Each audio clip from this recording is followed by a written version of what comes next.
నమస్తే, welcome to interview. చాలా రోజుల తర్వాత కమ్యూనిస్ట్ పార్టీలు మళ్ళీ కార్మిక సంఘాలను ఐక్యం చేసే పనులు పడ్డాయి. ఏపీలో, తెలంగాణలో అటు కమ్యూనిస్ట్ పార్టీలో ఉనికిని కాపాడుకునేందుకు ఆ పార్టీ నాయకత్వం ఏం చేయబోతుంది? ముక్కుసూటిగా కుండ బద్దలు కొట్టి మాట్లాడే సిపిఐ జాతీయ నాయకుడు నారాయణ ఇంటర్వ్యూలో ఈ అంశాలన్నింటి ఆవిష్కరిద్దాం. నారాయణ గారు నమస్తే.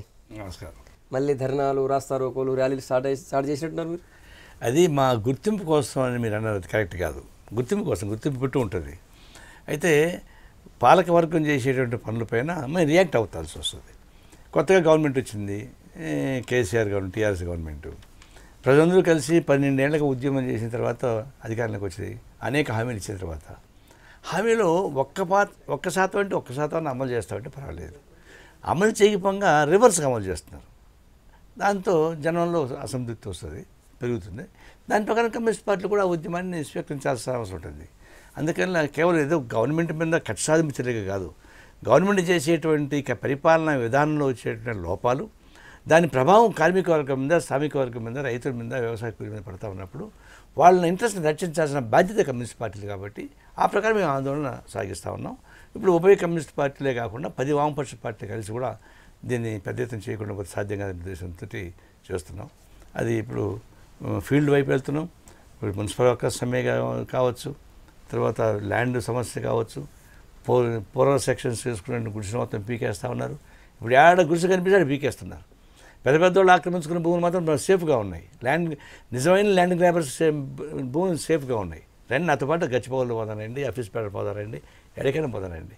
అవన్నీ నిరుపేదలు గుడిసెలు వేసుకుని ఉన్న స్థలాలన్నిటి కూడా పట్టాలు ఇస్తున్నామని చెప్పి గవర్నమెంట్ చెప్తుంది. దానికి సంబంధించి 2 జీవోలు ఇచ్చింది. జీవో ప్రకారం అందరూ పట్టాలు ఇస్తుంది. కరెక్ట్. జీవో ఇచ్చిన మాట వాస్తవమే, పట్టాలు వాళ్ళు చెప్పిన మాట వాస్తవమే. తర్వాత మీకు డబుల్ బెడ్రూమ్ కట్టిస్తాము, ఇదే మురికి వాడాలి మీకెందుకు, మీ భార్య బిడ్డలు పడుకున్నప్పుడు బంధువులు వస్తే ఏడబడుకుంటారు పాపం వాళ్ళు, కాబట్టి 2 డబుల్ బెడ్రూమ్లు కట్టిస్తామని చెప్పి హామీ ఇచ్చాడు. కానీ ఆచరణకు వచ్చేకాడికి వాళ్ళకు పట్టాలు ఇగిపోగా, ఉన్న వాళ్ళకి రెగ్యులర్ చేయకపోగా దాన్ని ఖాళీ చేయించేస్తున్నాడు. ఇప్పుడు వర్షపెట్టి ఖాళీ చేస్తున్నాడు. ఇప్పుడు ఇబ్రహీంపట్నంలో దాదాపు 8 ఏళ్లుగా కాపరాలు చేస్తున్న పేదవాళ్ళ నిన్ను మొత్తం ఆ తెల్లవారుజాము 4 గంటలకి సిఆర్పిని తీసుకెళ్ళి ఖాళీ చేయించాడు. అదే వాళ్ళు ఏమన్నా పాకిస్తాన్ నుంచి వచ్చిన టెర్రరిస్టుల వాళ్ళే ఉన్నా 10 ఏళ్ళగా ఉండేవాళ్ళని అర్జెంట్ ఖాళీ చేయించాల్సి వచ్చింది. ఈ రోజు కూడా మనం అక్కడ రెగ్యులర్ చేయొచ్చు కదా, వాళ్ళని దాన్ని బోగసులు తీసేవచ్చు కావాలంటే.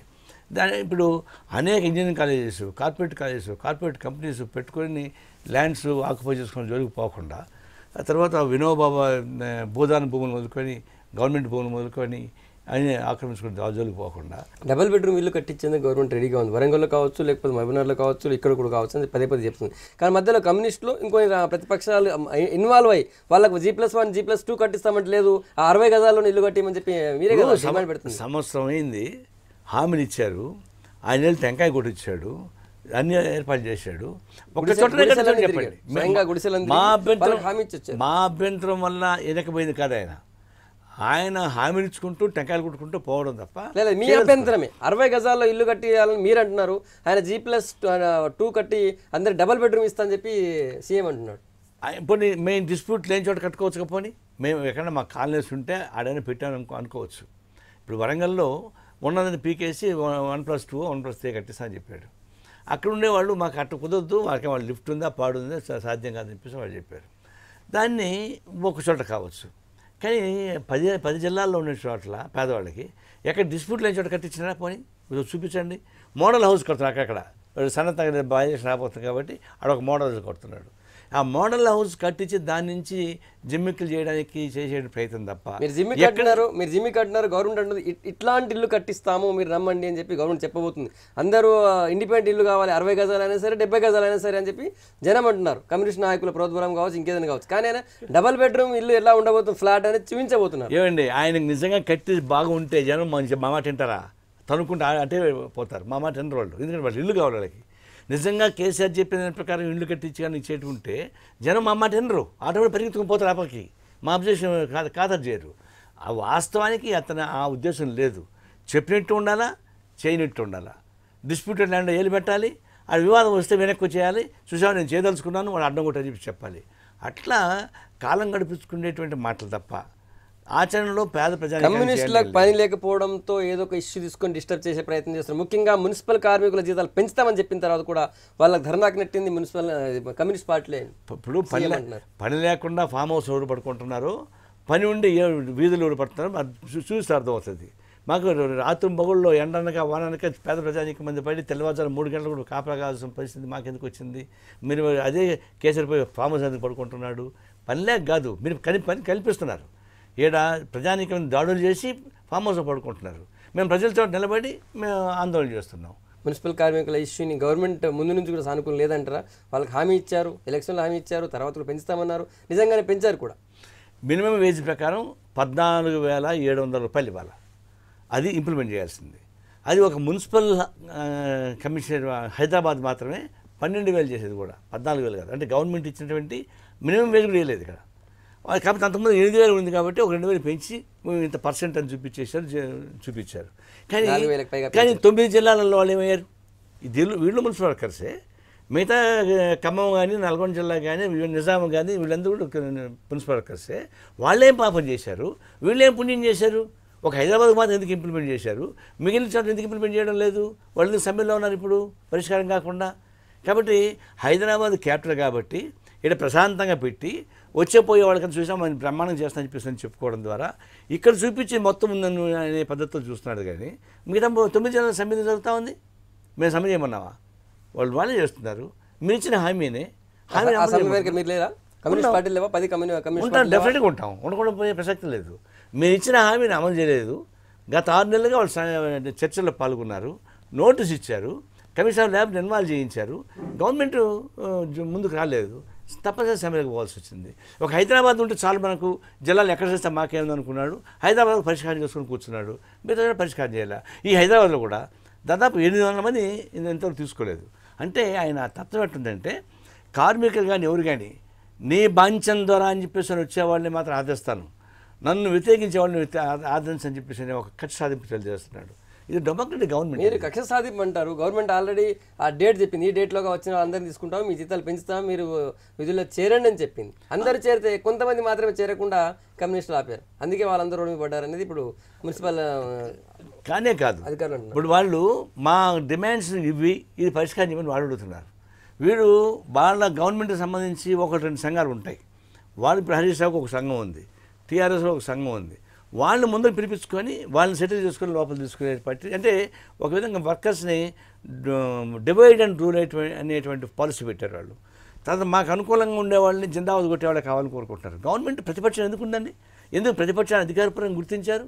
అది విభిన్న వాదనలు ఉంటాయి. విభిన్న వాదనలు ఉంటే నాకు భిన్నంగా వాదించేవాడు ఉండడానికి వీలు లేదని చెప్పేసి అనే పద్ధతుల్లో ఒక డెసిషన్ తీసుకుంటే, నిజాం నవాబ్ కూడా డెసిషన్ తీసుకోలే. నిజాం నవాబ్ వ్యతిరేకంగా సాయుధపోవడం సాగించిన వాళ్ళు కూడా ఆ ప్రకారం తీసుకోవాలి, నాకు వ్యతిరేకంగా ఉండకూడదని చెప్పలే. దానికన్నా మించినటువంటి ఘోరమైన పద్ధతిలో కేసీఆర్ ప్రవర్తిస్తున్నాడు. ఉద్యోగులు 43% అడిగితే 44% ఇచ్చినటువంటి గవర్నమెంట్ మాది అని కేసీఆర్ అంటున్నారు. అందరు అడిగిన వాళ్ళందరికీ జీతాలు పెంచారు, అడిగిన వాళ్ళ సమస్యలను తీరుస్తున్నాం. మీకు నిజాం ప్రభుత్వం లాగానో లేకపోతే జాగీర్దార్ ప్రభుత్వం లాగా ఎక్కడ కనిపిస్తుందో అర్థం కాలేదనేది కేసీఆర్ వాదన. అదే ఇప్పుడు ఎన్జిఓస్ వరకు మీరు చేశారు, ఎందుకంటే అది అవసరం కాబట్టి, వాళ్ళకి ఇమీడియట్గా అవసరం కాబట్టి. హైదరాబాద్ మున్సిపల్ కార్పొరేషన్ ఎట్లయితే పరిష్కారం చేశారో అదే విధంగా ఎన్జిఓస్ చేశారు. మున్సిపాలిటీకి తెలియదు కాదు, మున్సిపాలిటీలు కావచ్చు, మేజర్ గ్రామ పంచాయతీలు కావచ్చు, గ్రామ పంచాయతీల ఆదాయ వనరులు ఎట్లా ఉన్నాయి, ఆదాయ వనరులు ఖర్చు పెట్టుకునే పరిస్థితి ఎట్లా ఉంది, దాన్ని బట్టి వీళ్ళకి అవుట్ సోర్సింగ్ కార్మికులకు జీతాలు ఇచ్చేటువంటి పరిస్థితి ఉంటుంది. సో అక్కడ ఆదాయమే లేనప్పుడు వాళ్ళకి ఎక్కడి నుంచి పెంచాలి, దాన్ని పెంచడానికి కొద్దిగా టైం ఇవ్వండి, దానికి ఏదైనా వనరు ఏర్పాటు చేస్తామని గవర్నమెంట్ అంటే. ఇప్పుడు ఎన్జిఓస్ ఆర్టీసీ వాళ్ళు వర్కర్స్ సమ్మె చేసినప్పుడు వాళ్ళకి ఇచ్చేశారు, వాళ్ళకి హామీ ఇచ్చారు డైరెక్ట్గా ప్రభుత్వ ఉద్యోగులు. అవును ఇచ్చారు. అంటే మీ ప్రభుత్వ ఉద్యోగులు మాత్రం ఇస్తారు మీరు, కానీ మిగతా వాళ్ళకి ఎవరు? వీళ్ళు నిజంగా మున్సిపల్ వర్కర్స్ న్యాయంగా ఫస్ట్ ప్రిఫరెన్స్ ఇవ్వాలి. కనాకసరి పని చేస్తారు వాళ్ళు మిగిలిన వాళ్ళకన్నా. వాళ్ళు మీ ఇళ్లలో చేయలేని పనులు కూడా వాళ్ళు చేసి పెట్టారు. అందుకే కేసీఆర్ వాళ్ళు దేవుళ్ళు అన్నారు, కేసీఆర్ కూడా అన్నారు దేవుళ్ళు అన్నారు. వాళ్ళ పైన పెంట కొడుతున్నాడు. వాళ్ళ మీద గంధం పోయాల్సింది పోయి ఇంకెందుకు పోస్తున్నాడు? మరి దేవుడు మాట చెప్తేట్టు కుదురుతుంది. మరి వాళ్ళు పరిష్కారం చేయొచ్చు కదా. ఆత్మహత్య చేసుకోవడానికి ప్రయత్నిస్తున్నారు, పాపం వాళ్ళకి బాధలు పడతామంటే వాళ్ళు ఎందుకు పడలేదు? అంటే ఎవరైతే నిజంగా పేదరికంలో ఉండి ఇబ్బంది పడుతున్నారో వాళ్ళని మాత్రం ఇంకా చంపాలని ప్రయత్నిస్తున్నారు. కొంచెం విసులుబాటు ఉండే వాళ్ళకి ఎక్కువ డబ్బులు అని ప్రయత్నిస్తారు. అంటే ఇది మీ కుర్చీ చుట్టూ మంచిగా సువాసన చుట్టుకొని ఇంటి ఏమన్నా ఎంత కంపు కొట్టినా పర్వాలేదు, ఇల్లు మాత్రం శుభ్రంగా ఉండాలనే ఉద్దేశంతో మీ చుట్టూ తిరిగే వాళ్ళకి మాత్రం చేసుకుంటున్నంతవరకు మీరు అలా చేయడం లేదు. కానీ మీరు వాళ్ళు ఎవరు కాపాడతారు? మున్సిపల్ కార్మికుల ఇష్యూ నుంచే ఒక ఇష్యూ తీసుకొస్తాను. చాలా ఎన్నికల్లో కాంగ్రెస్, టీడీపీ అందరితో కలిసి పోటీ చేశాము, ఒక బీజేపీ తప్ప. చివరికి బీజేపీ కూడా మహాకూటమిలో అప్పుడు బీజేపీ కూడా ఉంది. కానీ ఇప్పుడు ఎవరితో పో మాకు తెలిసి వచ్చింది, బుద్ధి వచ్చిందని చెప్పి మేము సింగిల్గా ఉంటామన్నారు. కానీ ఇప్పుడు మున్సిపల్ కార్మిక ఇష్యూ కావచ్చు, జనరల్ ఇష్యూస్ కావచ్చు, మళ్ళీ కాంగ్రెస్ టీడీపీని కలుపుకుంటున్నారు కదా. ఇప్పుడు ప్రజా సమస్యలు వేరు, ఎన్నికల విధానం వేరు. ఎన్నికల్లో నిజమే మీరు మనం చెప్పినట్టుగా అనేక పద్ధతుల్లో ఒక్కొక్కసారి ఒక్కొక్క పార్టీతో అడ్జస్ట్మెంట్ చేసుకొని ఎన్నికలు పోటీ చేసిన మాట వాస్తవం, దేశం మొత్తం మీద కానీ రాష్ట్రంలో కానీ కమ్యూనిస్ట్ పార్టీ కానీ పెద్ద ఉపయోగపడలేదు. కమ్యూనిస్ట్ పార్టీ పలుకుబడిని ఉపయోగించుకొని వాళ్ళు బలపడతారు తప్ప వాళ్ళ పలుకుబడి కానీ వాళ్ళ సమాధానం మాకేం పెద్ద ఉపయోగపడడం లేదు. దీన్ని బట్టి మాకు కూడా ఏమనిపిస్తుంది అంటే వామపక్షాలే ఒకటిగా ఉండి ఉద్యమాలు సాగించడంతో పాటు ఎన్నికల్లో కూడా కలిసి మనమే పనిచేసుకుందామని చెప్పేసి అభిప్రాయం వచ్చాం. 10 వామపక్ష పార్టీలు కలిసి ఆందోళన చేస్తాం. ఇప్పుడు కూడా ఈ 10 వామపక్ష పార్టీల్లో ఏ ఇతర పార్టీ మేము కలుపుకోలేదు, లెఫ్ట్ పార్టీసే ఉన్నాయి. కానీ ఒకసారి చెప్తున్నా అర్జెన్సీ వచ్చింది. అర్జెన్సీ ఎట్లా వచ్చింది? కార్మికులు మొత్తం ఒక పార్టీ వాళ్ళు కాదు, రకరకాల పార్టీ వాళ్ళు ఉన్నారు. గ్రామాల్లో ఉన్న గుడిసెలు ఒకే పార్టీ వాళ్ళు కాదు, రకరకాలు ఉన్నారు. వాళ్ళ సమస్యలు వస్తున్నాయి. అలాంటప్పుడు దీన్ని రాజకీయంగా ఎన్నికలకు సంబంధించి ప్లాట్ఫామ్, పొలిటికల్ ప్లాట్ఫామ్ వేరు, ప్రజా ఉద్యమాలు వేరు. ప్రజా ఉద్యమాలకు వచ్చేకాడిగా ప్రజలను కాపాడడానికి అవసరమైన పద్ధతిలో ఎవరైతే సపోర్ట్ చేస్తారో వాళ్ళందరినీ మేము కలుపుకోవడానికి సిద్ధంగా ఉన్నాం. ఇప్పుడు ఉదయం ఆల్ పార్టీస్ మీటింగ్ పెట్టాం మగ్దమాన్లో. బీజేపీ వదులుకు అన్ని రాజకీయ పార్టీలు వచ్చాయి. అన్ని రాజకీయ పార్టీలు అరుణోదయ మొదలుకొని ఒక్క టీఆర్ఎస్ తప్ప అన్ని రాజకీయ పార్టీలు కూర్చొని సపోర్ట్ చేసినాయి. ఎందుకు చేసినాయి? అది ప్రజల సమస్య, అది రాజకీయ సమస్య కాదు, అది ఎన్నికల సమస్య కాదు. కాబట్టి ఎన్నికలు పొలిటికల్ ప్లాట్ఫామ్ వేరు, ప్రజా ఉద్యమాలు వేరు. ప్రజా సమస్యను పరిష్కారం చేసుకోవడానికి మేము కావాల్సినటువంటి సపోర్ట్ తీసుకుంటాం. రైట్. మీరు పెట్టేటువంటి round table meeting, all party మీటింగ్లో టీడీపీ కూడా వచ్చింది కదా ఇక్కడ? వచ్చింది. రైట్. అదే కార్మిక సంఘాలకు సంబంధించి ఇష్యూ తీసుకున్నప్పుడు మీరు తెలంగాణలో బంద్ కాల్ ఇచ్చారు, కేసీఆర్ మెడ మీద కత్తి పెట్టారు. కానీ ఆంధ్రాలో మీరు మాత్రం బంద్ కాల్ ఇవ్వలేదు, అటు సప్పగా ఏదో చేస్తున్నాం అన్నట్టు చేశారని చెప్పి ఇక్కడ గవర్నమెంట్ ఉంది. అప్పుడు అందరూ అదే విషయం ప్రశ్నించారు. అట్లాగే ఉంది, అక్కడ కూడా ఆందోళన చేశారు. అక్కడ బంద్ కాల్ ఇవ్వలేదు మీరు. బంద్ పోకముందుగా వాళ్ళు పరిష్కారం చేశారు. వాళ్ళు ఇప్పుడు బంద్ దాకా పోనీకుండా గవర్నమెంట్ చేసింది. రెండు చోట్ల ధర్నాలు జరుగుతున్నాయి, రెండు చోట్ల సమ్మె జరుగుతున్న టైంలో కూడా ఇక్కడ బంద్ కాల్ అక్కడ ఇవ్వాలి. ఇక్కడ నిర్బంధం విధించారు. కార్టీసీ మున్సిపల్ వర్కర్స్ పోలీస్ స్టేషన్ తీసుకొచ్చి తప్పుడు కేసులు పెట్టి బెదిరించి బౌండరీ కేసులు పెట్టారు. ఒక విధంగా హరాస్మెంట్ చేయడం మొదలుపెట్టారు. బయట వాళ్ళు తీసుకొచ్చి పని చేయించడం మొదలుపెట్టారు. దాంతో వాళ్ళని ఎదుర్కోవడానికి కావాల్సిన పని చేయాల్సి వచ్చింది. అక్కడ ఆ పద్ధతిలో కౌంటర్గా పనిచేయించడం కానీ, లేదా పోలీసు తప్పుడు కేసులు పెట్టడం కానీ అట్టని జోలికి పోలేదు. కాబట్టి ఆ సమ్మె జరిగింది. ఇప్పుడు పాలక వర్గం నుంచి నిర్బంధం ఏ విధంగా వస్తుందో ఆ నిర్బంధాన్ని ఎదుర్కొనే పద్ధతిలో మాది కూడా తీవ్రత ఉంటుందని. పాలకవర్గం నిర్బంధం తక్కువ ఉన్నప్పుడు మేము పైకి చేయాల్సిన అవసరం లేదు, ఓవర్ యాక్షన్ చేయాల్సిన పని లేదు. నిర్బంధం వచ్చినప్పుడు భయపడి ఉండాల్సిన పని లేదు. ఇక్కడ నిర్బంధం వచ్చింది, తప్పుడు కేసులు పెట్టారు, రాత్రి మగుళ్ళు తీసుకొచ్చారు, ఇళ్లలో పోలీస్ స్టేషన్ బైండర్ కేసులు పెట్టారు, బెదిరించారు. అప్పుడు మేము నిరాధ్యక్ష కూర్చోవాల్సిన పరిస్థితి ఏర్పడింది. ఇక్కడ అప్పుడు బంధు మీరు భూపోరాటం చేస్తున్నారు, మరి అక్కడ ఆల్రెడీ రైతులు భూమి బలంతో లాక్కుంటున్నారు. కమ్యూనిస్ట్ పార్టీలు పెద్దగా స్పందించాలి. అది దీనికోసం, ఏది సిటీ నిర్మాణం కోసం అని చెప్పి రాజధాని గవర్నమెంట్. అవును, దానిపై కూడా మేము ఫైట్ చేస్తున్నాం. ఇప్పుడు ప్రభుత్వం రైతుల నుంచి భూములు లాక్కునే వాటికి కూడా మేము వ్యతిరేకం.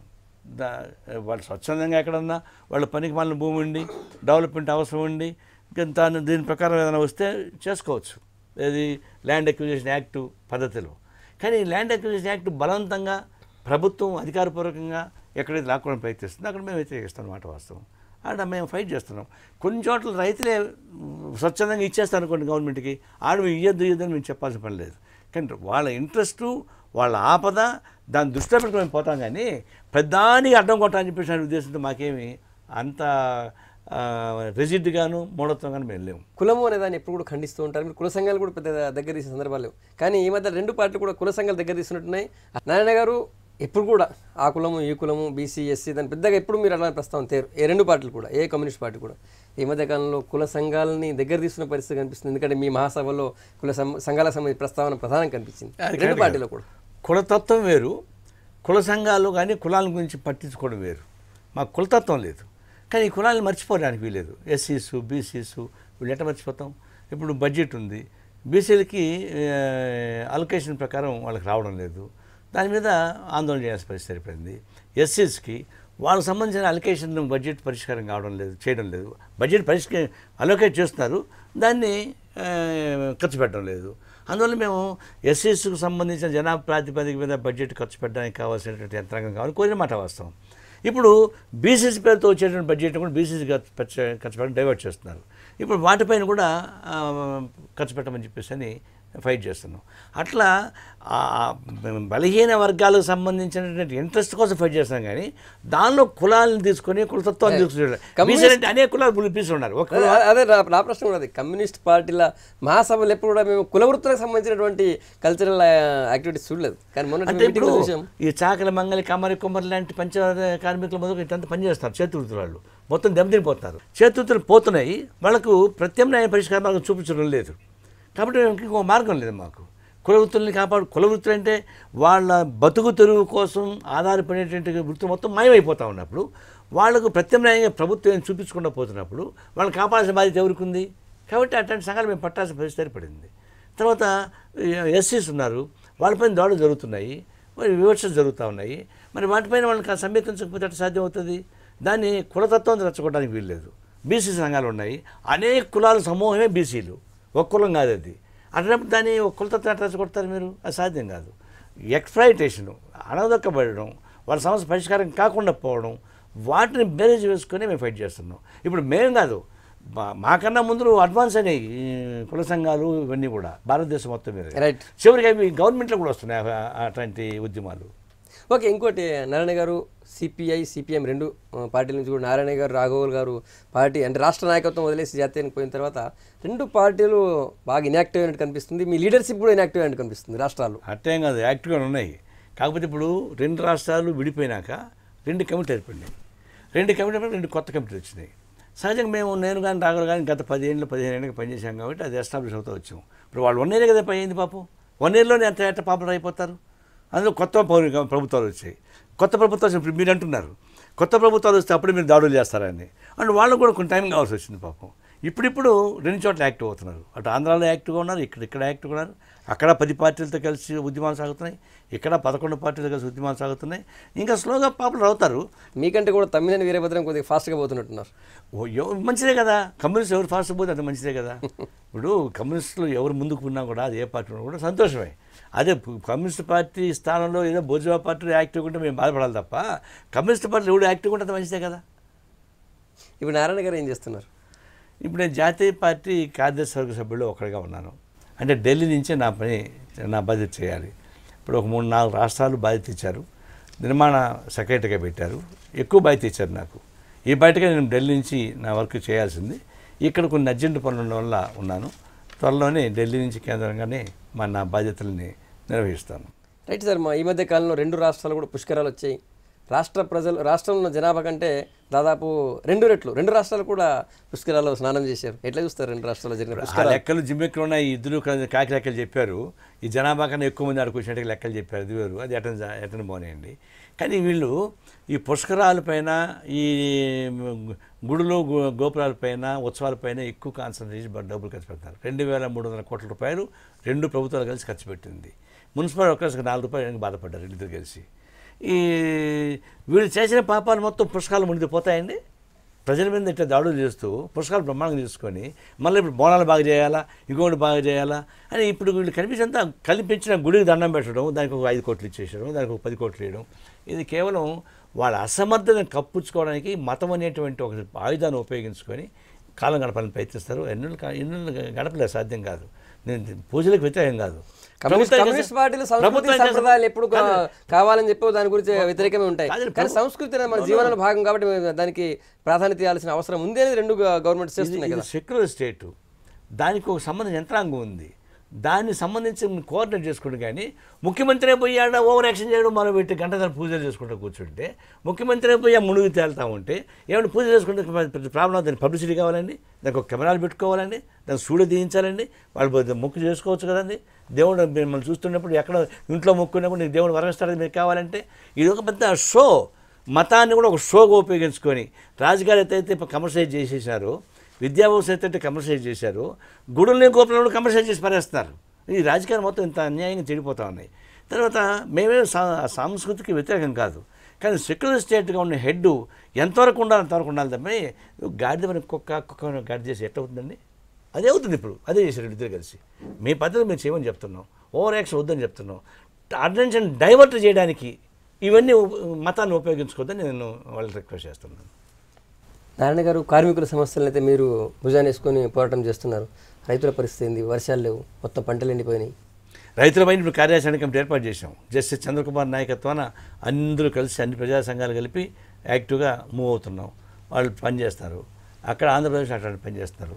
అచ్చంగా పార్టీ కాకుండా రైతు రంగాల్లో ఉన్నటువంటి మేధావుల్ని, అనేక సంఘాలని, మాజీ న్యాయవాదుల్ని అట్లాంటి కూడా పెట్టి ఒక విశాల ప్రాతిపదిక మీద ఉద్యమాలు చేస్తున్నాం. ఏమనిపిస్తుంది మీకు? ప్రభుత్వాలు పట్టించుకోవట్లేదు అనిపిస్తుందా రైతులు?